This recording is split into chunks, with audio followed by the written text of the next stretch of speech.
பேரறிஞர் அண்ணாவின் 117வது பிறந்த நாளையொட்டி அதிமுக சார்பில் வரும் 15ஆம் தேதி முதல் 17ஆம் தேதி வரை பொதுக்கூட்டங்கள் நடத்தப்படும்னு அறிவிக்கப்பட்டிருக்கு. இது குறித்து அதிமுக தலைமை கழகம் வெளியிட்டுள்ள அறிவிப்புல, அண்ணாவின் 117வது பிறந்த நாள் விழாவை முன்னிட்டு வருகிற 15ஆம் தேதி முதல் 17ஆம் தேதி வரை 3 நாட்களுக்கு அதிமுக அமைப்பு ரீதியாக செயல்பட்டு வரும் 82 மாவட்டங்களிலும் அமைப்புகள் செயல்பட்டு கொண்டிருக்கும் புதுச்சேரி, ஆந்திரா உள்ளிட்ட பிற மாநிலங்களிலும் நடைபெற இருப்பதாக தெரிவிக்கப்பட்டிருக்கு. இதில் கட்சி நிர்வாகிகள் அனைவரும் கலந்து கொள்ள வேண்டும் என அதிமுக பொதுச் செயலாளர் எடப்பாடி பழனிசாமி கேட்டுக்கொண்டிருக்காரு.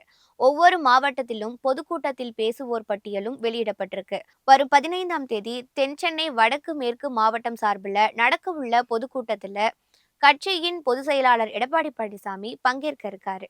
இதேபோல பல மாவட்டங்கள்ல பொதுக்கூட்டங்கள் நடைபெற உள்ள இடங்கள், அவற்றில் கலந்து கொண்டு சிறப்புரை ஆற்றுவோர் விவரங்களும் வெளியிடப்பட்டிருக்கு.